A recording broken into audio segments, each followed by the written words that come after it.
News చూస్తున్నారు. సంగారెడ్డి జిల్లా గంగాపూర్లో దారుణం జరిగింది. ప్రియుడితో కలిసి భర్తను లేపేసింది భార్య. వివాహేతర సంబంధానికి అడ్డుగా ఉన్నాడని ఈ హత్యకు పాల్పడ్డారు దుర్మార్గులు. ముత్యం రెడ్డి కల్పనకు కొన్నేళ్ల క్రిందట వివాహం జరిగింది. వీళ్ళకి 2 పిల్లలు కూడా ఉన్నారు. నారాయణ ఖేడ్ ప్రైవేట్ హాస్పిటల్లో నర్సుగా పనిచేస్తున్నారు కల్పన. కొన్నేళ్ల నుంచి చింటూతో కల్పనకి వివాహేతర సంబంధం ఉంది. చింటూతో కలిసి ముత్యం రెడ్డి హత్యకు కల్పన స్కెచ్ గీసింది. ఎల్గోయి శివారులో ముత్యం రెడ్డిని హత్య చేసి గుంతలో పూడ్చిపెట్టారు ఈ కల్పన అండ్ ప్రియుడు చింటూ. 9 రోజుల క్రిందట ముత్యం రెడ్డి మిస్సింగ్ అయినట్లు కేసు నమోదైంది. కల్పన చింటూను అరెస్ట్ చేశారు పోలీసులు. ఇన్ఫాక్ట్ పోలీసులు తమదైన స్టైల్లో ఇన్వెస్టిగేషన్ చేస్తే అప్పుడు అసలు విషయం బయటపడింది. మీరు చూడొచ్చు, అతని ముత్యం రెడ్డి భార్య కల్పన, చింటూ అతగాడే ఆ పొదల మధ్య మీకు కనిపిస్తున్నాడే అతగాడే చింటూ. ఎంత దుర్మార్గానికి పాల్పడ్డారో చూడండి.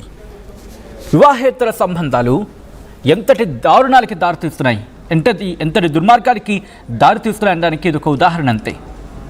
ఒకటా రెండా ఎప్పుడు చూసినా ఎక్కడ చూసినా ఇటువంటి ఘటనలు తారసపడుతూనే ఉన్నాయి. ఎక్కడో చక్కటి కంట పడుతూనే ఉన్నాయి.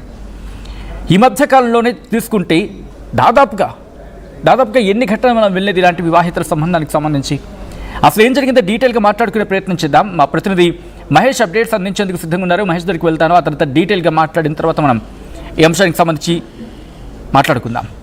మా ప్రతినిధి మహేష్ అప్డేట్స్ అందించేందుకు సిద్ధంగా ఉన్నారు. మహేష్, ఈ ఘటన ఎప్పుడు జరిగింది?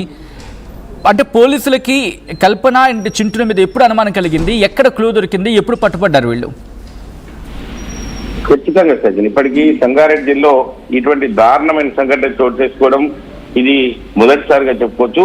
నారాయణ ఖేడ్ మండలం గంగాపూర్ లో దారుణం అని చెప్పుకోవచ్చు. వివాహేతర సంబంధానికి అడ్డుగా ఉన్నాడని చెప్పి ప్రియుడితో కలిసి భర్తను హత్య చేసిన భార్యగా చెప్పుకోవచ్చు. గంగాపూర్ గ్రామానికి చెందిన ముత్యం రెడ్డి కల్పనకు కొన్నేళ్ల కింద వివాహం కాగా 2 10ఏళ్లలోపు కూతుళ్లు కూడా ఉన్నారు. నారాయణ ఖేడ్ లోని ఒక ప్రైవేట్ ఆసుపత్రిలో నర్సుగా పనిచేస్తున్న కల్పనగా చెప్పుకోవచ్చు. కొన్నేళ్ల నుంచి చింటూ అనే వ్యక్తితో కల్పనకి వివాహేతర సంబంధం ఉన్నట్టు మనకు తెలిసింది. వివాహేతర సంబంధానికి అడ్డుగా ఉన్నాడని చెప్పి ప్రియుడితో కలిసి భర్త హత్యకు ప్లాన్ చేసిన సంఘటన ఒక కలకలం రేపిందని చెప్పుకోవచ్చు. మనూరు మండలం హెల్లోయి గ్రామ శివారులో ముత్యం రెడ్డిని హత్య చేసి పూర్తి గుంతలో పడేసిన భర్త భార్య కల్పన ప్రియుడుగా చెప్పుకోవచ్చు.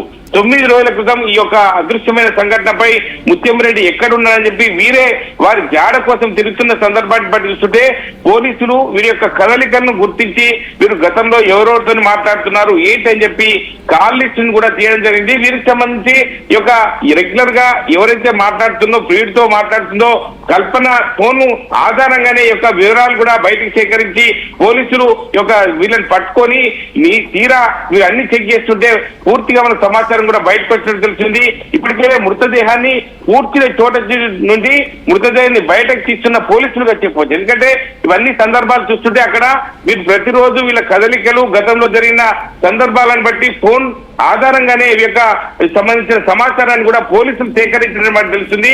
దీనికి సంబంధించి సంగారెడ్డి జిల్లాలో ఒక కలకలం చెప్పుకోవచ్చు. ఎందుకంటే భార్య భర్తలు అన్యోన్యంగా ఉండాల్సిన భార్య భర్తలు ఇద్దరు అంటే ప్రియుడు మోదులో పడి భర్తను చంపేయడానికి యొక్క సిగ్గుమాన్ చర్యగా చెప్పొచ్చు. ప్రతి ఒక్కరు కూడా ముక్కులో వేలేస్తున్నారు. ఎందుకంటే ఇటువంటి సంఘటనలు చిన్న కూతుళ్ళు ఉన్నారు, వాళ్ళను పెంచి పోషించి ప్రయోగం చేయాల్సినటువంటి భార్యనే తన భర్తను చంపేయడాన్ని ప్రతి ఒక్క స్థానికులు కావచ్చు, బంధువులు కావచ్చు, అంటే ఇబ్బందికరమైన వాతావరణం చూస్తుంటే ప్రతి ఒక్కరు కూడా వారిని తిట్టని వారు కూడా లేరు. కాబట్టి ఇటువంటి సంఘటన చూస్తుంటే అందరినీ కలిసివేసే విధంగా ఉంది సచిన్. ఆల్రైట్, అంటే ఇప్పుడు ఈ కల్పనకు సంబంధించి ప్రస్తుతం పోలీసులు అదుపులో ఉన్నారా? చింటూ కూడా పోలీసులు అదుపులోకి వెళ్ళినట్టుగా తెలుస్తుంది. అండ్ కేవలం వీళ్ళిద్దరు ఉన్నారా, లేకపోతే ఇంకా ఎవరి పాత్రైనా ఉందా? ఎటువంటి ఇన్వెస్టిగేషన్ జరుగుతూ ఉంది మహేష్?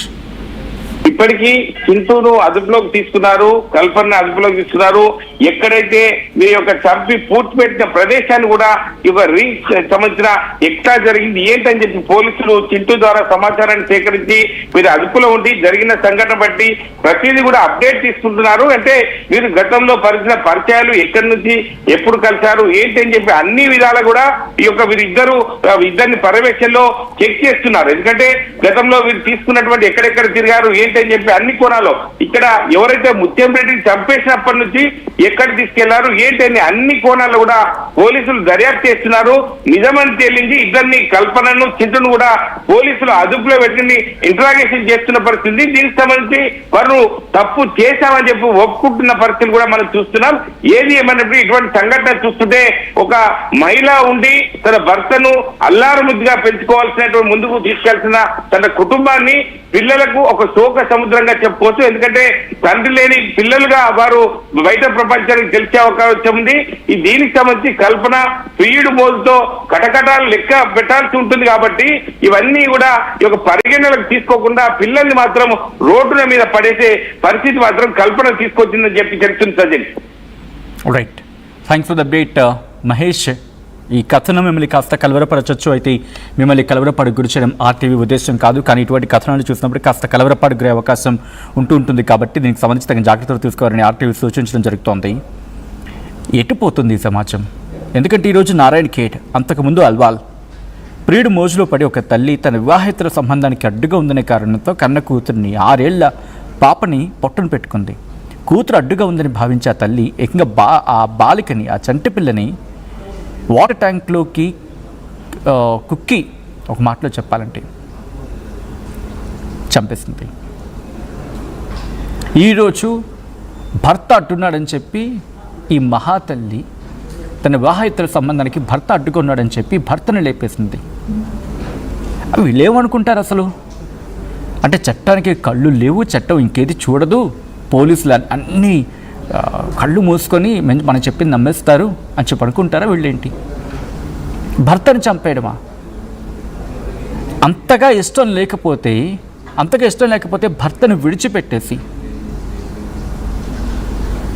ఏదో అంటూ ఉంటారు కదా, మోజు అనే పదం కరెక్ట్. ప్రియుడు మోజు అంత ఎక్కువైతే భర్తకు విడాకులు ఇచ్చేసి నీ వల్ల నాకు కాదు, నేను నీతో ఉండలేను, నీ వల్ల నాతో కావటం లేదు, నీకు నాకు పొసకడం లేదు అని చెప్పి భర్తకు విడాకులు ఇచ్చేసి కోర్టులో లీగల్గా విడిపోయి చింటూనే లేకపోతే బంటూనో ఇంకెవరో ఒకరు వాళ్ళు పెళ్లి చేసుకునే హక్కు ఉంటుంది కదా. నేను లిమిటెడ్గా మాట్లాడే ప్రయత్నం చేస్తున్నాను. అటువంటి స్థానంలో మన అన్నయ్యో, మన తమ్ముడో, లేకపోతే మన బిడ్డో ఉంటే ముత్యారెడ్డి స్థానంలో ఇలా మాట్లాడతారా చెప్పండి? ఒంట్లో రక్తం సలసలసల కాగిపోదు? ఈరోజు ఆ పిల్లలు ఏ పాపం చేశారు? వీళ్ళ కామానికి, I'm very sorry to use this word, కానీ తప్పటం లేదు. వీళ్ళిద్దరు కామానికి బలైపోయింది ఈరోజు ఎవరు? పెళ్లి చేసుకున్న భర్త ముత్యం రెడ్డి వీళ్ళిద్దరి కడుపున పుట్టిన పాపానికి. దాంట్లో ముత్యారెడ్డి తప్పు లేకపోవచ్చు కాక, కల్పన తప్పు క్లియర్ కట్గా కనిపిస్తూ ఉంది ఇక్కడ. ఆ కల్పన కడుపున పుట్టిన పాపానికి పాపం ఈరోజు ఆ పిల్లలు తండ్రి లేక తల్లి జైలు పాలయ్యి అసలు ఏమనుకుంటున్నారు? ఏం సాధిస్తారు మీరు? మీ కామానికి పిల్లలు బలైపోవాలా? ఒక్క క్షణం ఆలోచించలేరా? ఒక్క క్షణం. శారీరక సుఖాలు ఎంతటి దారుణానికి దారితీస్తాయో ఒక్కసారి కళ్ళు మూసుకొని నా పిల్లలకు నేను లేకపోతే